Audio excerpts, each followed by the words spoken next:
All right, well, I want to welcome our friends at Fresh Start Mall Campus. Can we do that together right now? I'm going to now introduce people that may not need an introduction for several of you. We have with us John and Tamra Irway, who are here from Ghana, Africa. John and Tamra are son and daughter-in-law of Mark and Ann Irway, and we're excited to have them report to us about their ministry in Africa. John and Tammy, we'll turn it over to you.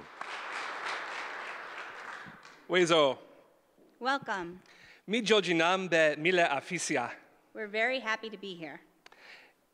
Michova Ghana. We come from Ghana. Elebene medibe magblo nawo. Because we want to tell you. Be maufe dowo sogbo li Ghana. Because there is so much of God's work to do in Ghana. Fifia maglo inglesicbe. And now I'm going to speak English. Elebene evegbe sesento. Because Eve is very difficult. If you go to the next slide.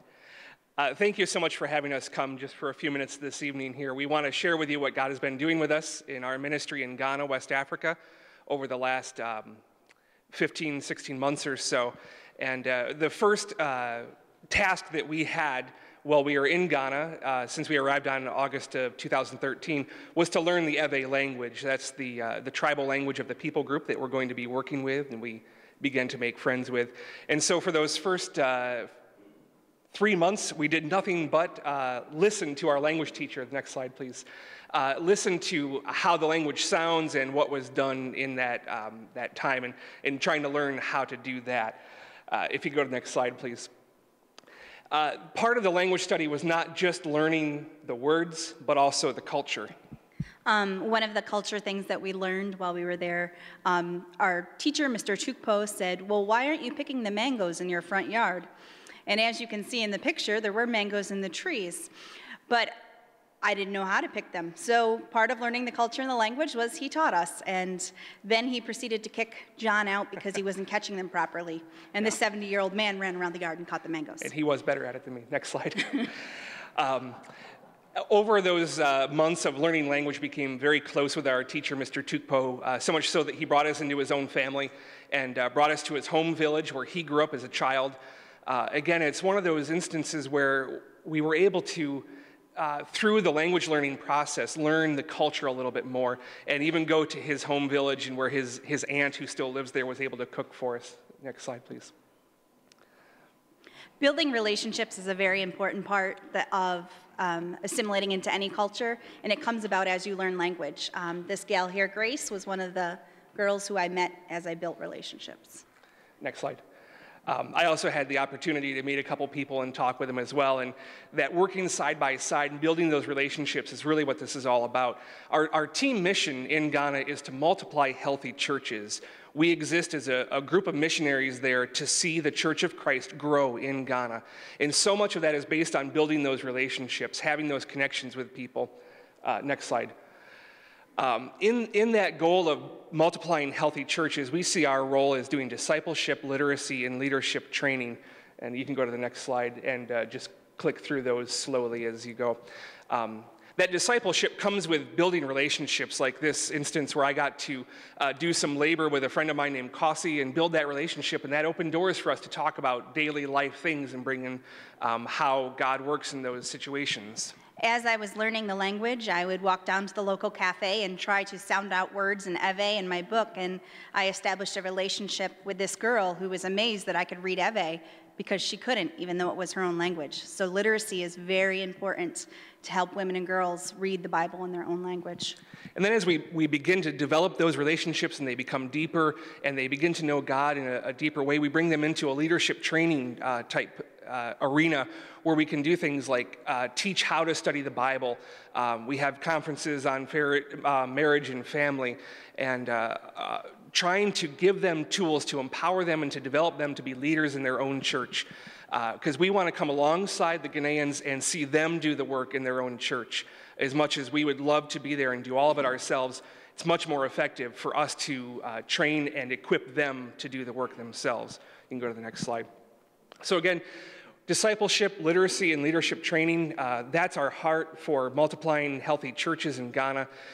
We're excited to be here and share this with you just a little bit tonight. You can go to the next slide. We'd encourage you to talk with us. Check us out on Facebook if you want. We have a table in the back if you want to sign up for our newsletter. We'd love to get that out to you as well. And thank you, Pastor Bill, for letting us come and share our heart for just a few minutes. Thank you.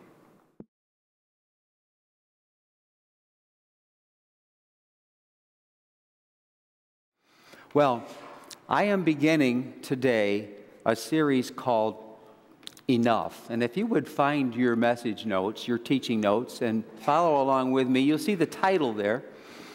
And on my title, on my paper, I have circled 4 words. The title is Enough, Discovering Joy Through Simplicity and Generosity. I'd like to ask you if you would please circle enough, joy, simplicity, and generosity. Those are the aspects of what we're looking at during this series of teachings. Because we have the reality that what is sometimes portrayed as the American dream, the great American dream, can become a nightmare when we lose sight of some very important scriptural understandings of our possessions, of our stewardship. Dreams can become nightmares when we get distracted by stuff instead of enough. Stuff instead of enough.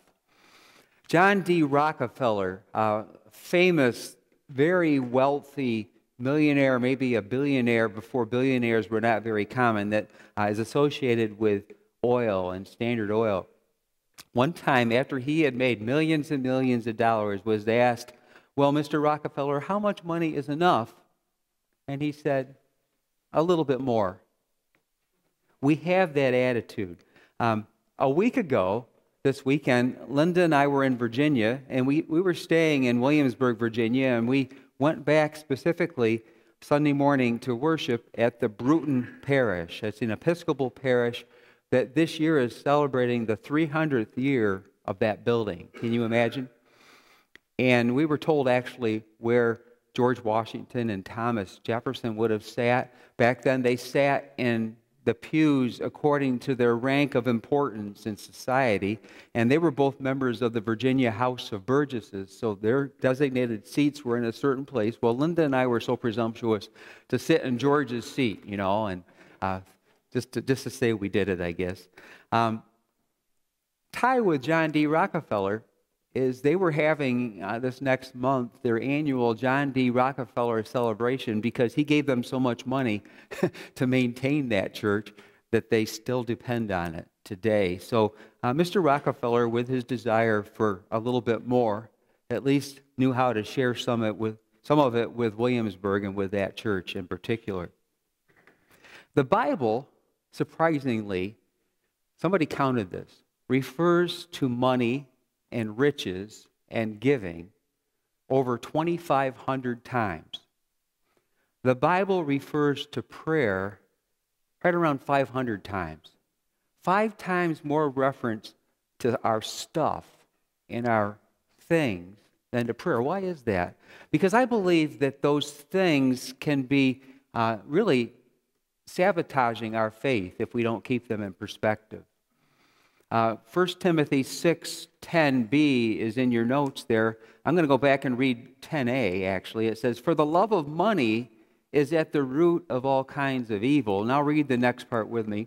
"Some people, eager for money, have wandered from the faith and pierced themselves with many griefs." 1 Timothy 6:10.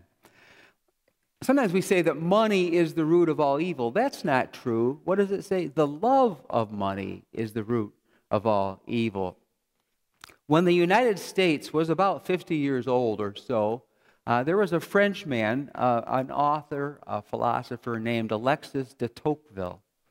And he came and studied America in its early years. He wrote several volumes called Democracy in America.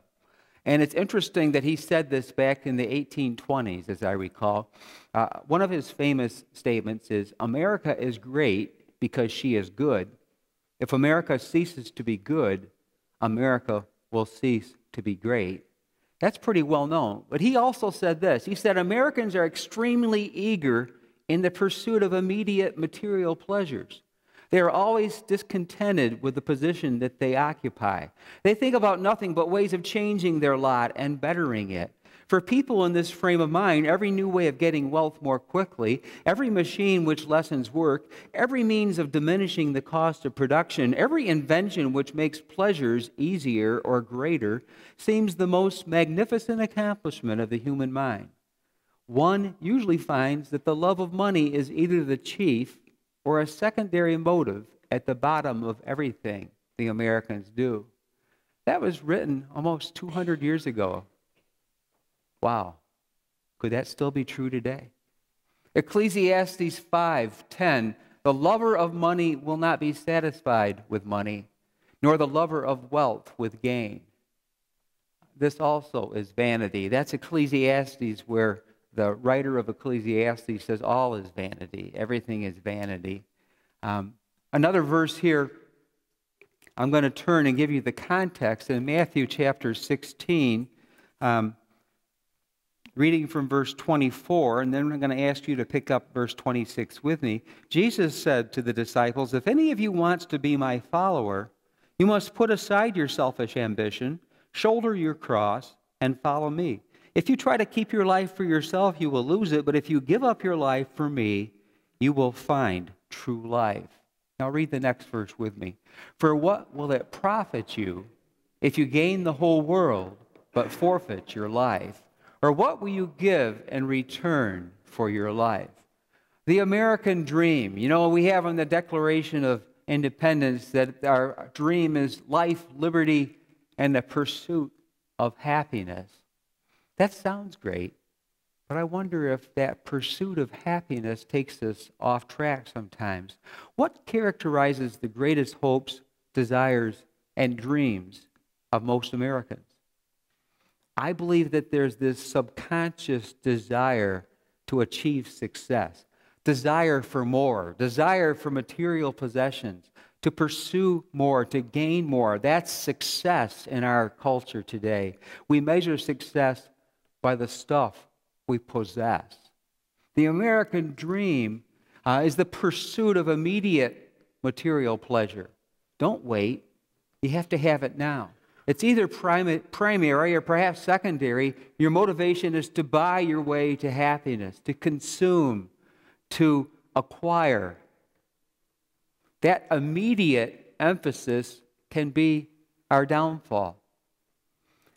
Adam Hamilton, a United Methodist pastor from Kansas City, Missouri, very effective pastor, one of the ones I look to for leadership in our church, says this. He says that the American dream can become the American nightmare. That we suffer in America two illnesses that are separate but related. The first one he calls affluenza.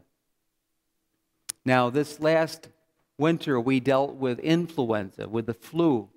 And it was more prevalent than usual, it seemed like. We knew a lot of people that got really hit hard by the flu, and found out months after we took those flu vaccines that they said, well, they weren't too effective this year. But that affluenza is kind of like the flu, like influenza, in that, except it's a constant drive for more, a need for bigger and better stuff. Write that down. Desire to acquire. Resulting effects of affluenza are negative.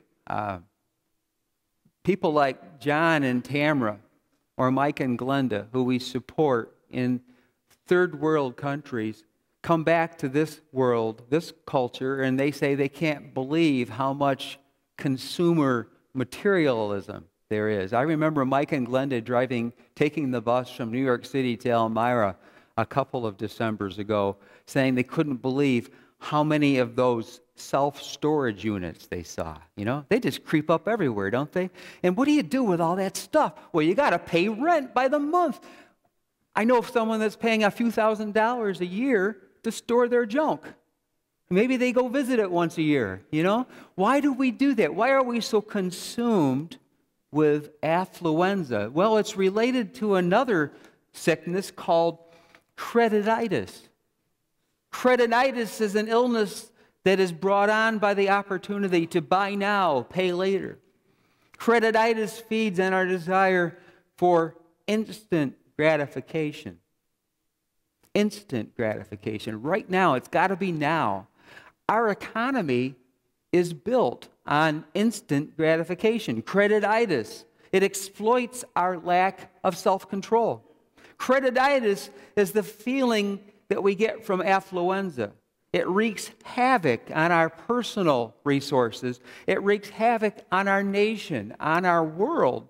When people have that desire, I've got to have it now. I can't wait. I can't defer my gratification. I can't put it off till I can afford it. I've got to have it now. Delayed gratification, deferred gratification is a sign of maturity, of growing up as people. Interesting statistic that I came across this week. The average credit card debt in America back in 1990 was $3,000 per household. 18 years later, 2008, was $9,000. I just checked it out this week. Guess what it is? $15,600 debt per household. Credit cards. The average purchase in America is around 25% greater if we use a credit card than if we pay cash. Because using that piece of plastic doesn't feel like you're really spending it, does it? So whether it's credit card or debit cards, and we've moved to that kind of a society where a lot of times you've got to have one of those pieces of plastic to survive, it seems like. But you need to connect using that card with what you're really spending. Be disciplined with it, self-restrained. Credititis is not limited to purchases made with credit cards or debit cards, but it applies to car loans. You can buy a car and pay for it for 7 years or so, and for most of those years, you're underwater. If something happens to the car, you're going to owe more to pay to replace the car, to fix the car, or replace the car than you ever had invested in it. You're just going to be in the hole.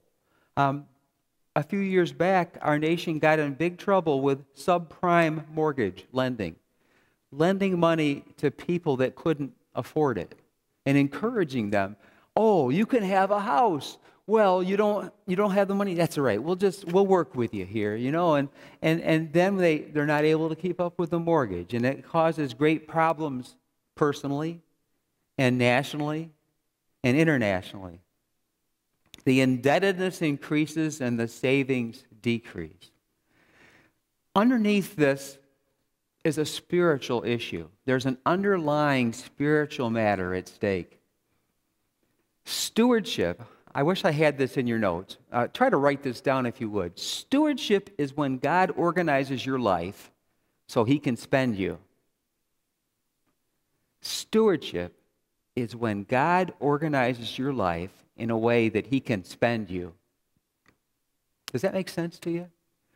God helps you to organize so that you can spend and be spent for Jesus Christ. Because if you're in debt up to your eyebrows or over your head, you're not going to be able to respond to God's call to give to God, to give to worthy causes, to give to others when there's a need.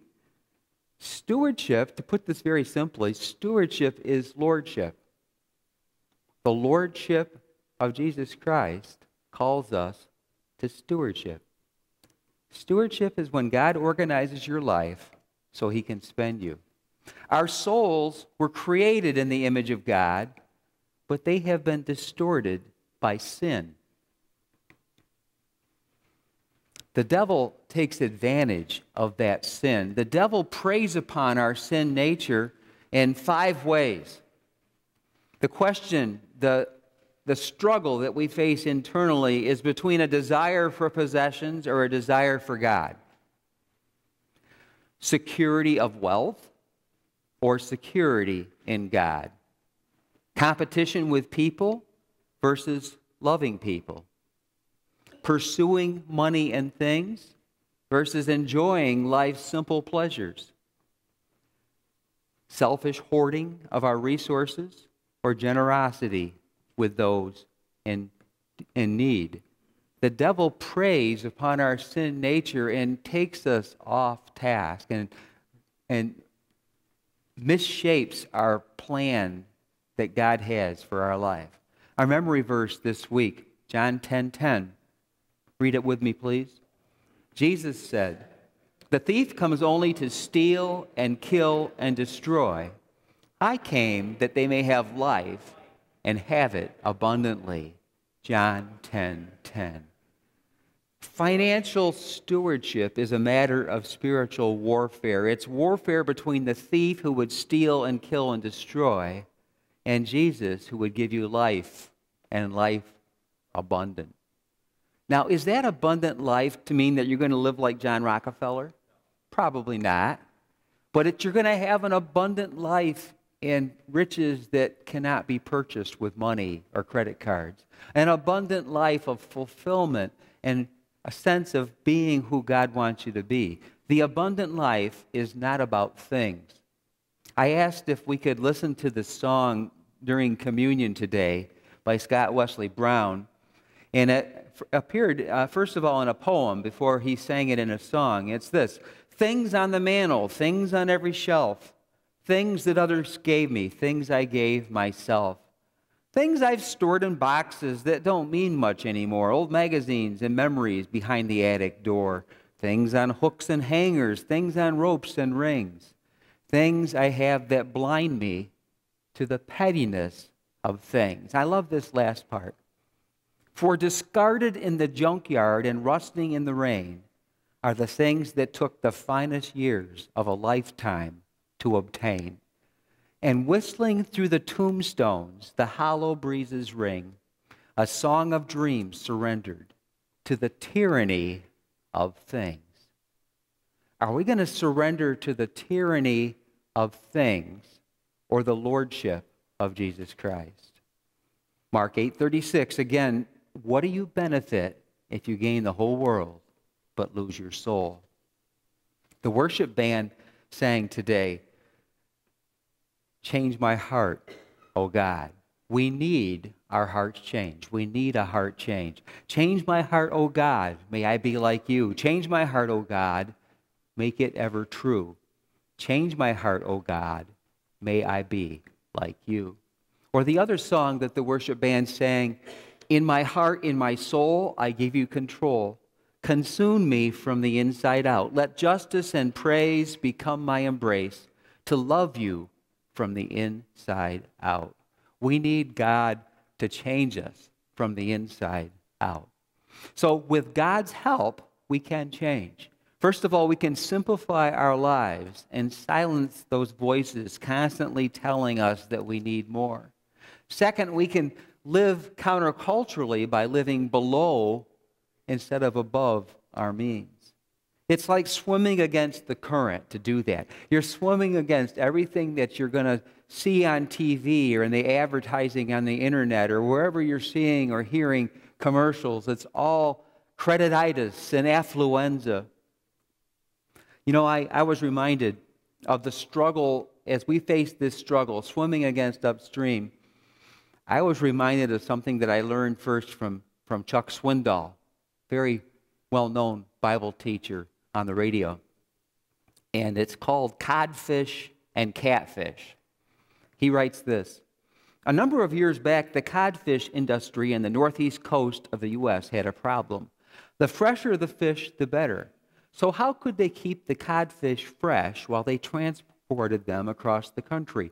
When they froze the fish, they lost too much flavor. When they transported them live in tanks filled with seawater, the fish got soft and mushy. Finally, they found a solution. They placed catfish in the tanks. Catfish are a natural enemy of codfish, so the catfish would chase them around the tanks all the time they were being transported. The cod then arrived in better condition than ever. I would ask you, where is the catfish in your life? Is it this matter of stuff? Is that something that you need to bring under the lordship of Jesus Christ? Is that what it means for you? Maybe you got other catfish. Maybe you got a lot of catfish chasing you. Realize that that can be good for you. That catfish in your life, or those catfish, are helping you to experience life more abundantly. The thief comes to steal and kill and destroy. Jesus comes that you may have life abundant and free. Affluenza can be a codfish in our tank, a constant battle. You're not going to go out of here today saying, well, I got the victory. I'll never deal with that again. But you're going to need, over these next weeks, to bring this area of your life under Jesus' lordship. Third, we can build into our budgets money to buy with cash instead of credit. That's a big change. Stewardship is the Lord arranging our life so we can give ourselves away. Stewardship means that God's going to have to reorganize us. Number 4, control our money. Build into our budgets what we need to be able to live generously and faithfully. When you live your life the way God wants you to live it, you're going to be able to give some away. God, organize my life so you can spend me. Then you get to tell your money where to go. Rather than your life already has, you get the paycheck, you get your whatever check you get, it's already gone. You ever had that? Anybody ever have that feeling? I thought maybe a hand or two might go up. We need to get out ahead of that and allow the Lord to change us to appreciate what enough means. So I'd like you to pray over these next weeks about this subject, and I've got a prayer or two here in your notes today. Would you join me in prayer? Lord, help me to be the person you want me to be today. Take away the desires that shouldn't be there, and help me to be single-minded in my focus and my pursuit of you. Maybe you want to put that someplace where you'll see that regularly. Or a shorter prayer, Jesus Christ, I give you permission to work in me. I have a question that I like to ask. When I ask you, I'm asking myself, are you willing to give as much of yourself as you can to as much of God as you can understand? Let us pray. Lord, we need you to change us from the inside out. We need a heart transplant. We need that salvation, that brand new heart that you can give us. Help us to grow in that direction for Jesus' sake.